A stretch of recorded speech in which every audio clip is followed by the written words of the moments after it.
বেগুন ভাজা বেগুন ভর্তা তো অনেক খেয়েছো, বেগুনের এই রেসিপিটা একবার ট্রাই করে দেখো। কথা দিচ্ছি এর স্বাদ তুমি কখনোই ভুলতে পারবে না। তো প্রথমে কেটে রাখা বেগুনগুলোকে তেলের মধ্যে দিয়ে অল্প নুন দিয়ে বেগুনগুলোকে বেশ কিছুক্ষণ ধরে লাল লাল করে ভেজে তুলে নিচ্ছি। এবার কড়াইতে আরও বেশ কিছুটা তেল দিয়ে দিচ্ছি পেঁয়াজ কুচি। পেঁয়াজ কুচিটা একটু ভাজা ভাজা হলে দিয়ে দিচ্ছি টমেটো কুচি।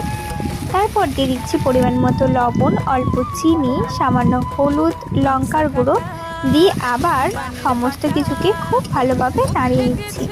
তারপরে দিয়ে দিচ্ছি 1 চামচ আদা রসুনের বাটা আর দিয়ে দিচ্ছি 2 চামচ সর্ষের পেস্ট দিয়ে সমস্ত মশলাকে তেল ছাড়া পর্যন্ত খুব ভালোভাবে কষিয়ে নিচ্ছি। আর তারপরে দিয়ে দিচ্ছি আগে থেকে ভেজে রাখা বেগুন দিয়ে আবারও সমস্ত কিছুকে খুব ভালোভাবে কিন্তু কষিয়ে নিচ্ছি। তারপরে দিয়ে দিলাম পরিমাণ মতো জল আর উপর দিয়ে কয়েকটা চেরা কাঁচা লঙ্কা। ব্যাস, এবার বেশ কিছুক্ষণ ফুটিয়ে ভালোভাবে নেড়ে চেড়ে নামিয়ে নিলেই রেডি বেগুনের এই দুর্দান্ত টেস্টি রেসিপি। এটা কিন্তু ভাত, রুটি কিংবা লুচির সাথেও খেতে অসাধারণ লাগবে। তো কেমন লাগলো আজকের ভিডিওটা অবশ্যই কমেন্ট করে জানাবে। আর তোমাকে অবশ্যই কিন্তু বেগুনের এই রেসিপিটা একবার ট্রাই করতেই হবে আর খেয়ে আমাকে জানাবে কেমন লাগলো। তো আজকের ভিডিওটা এই পর্যন্ত, দেখা হচ্ছে অন্য একটা ভিডিওতে।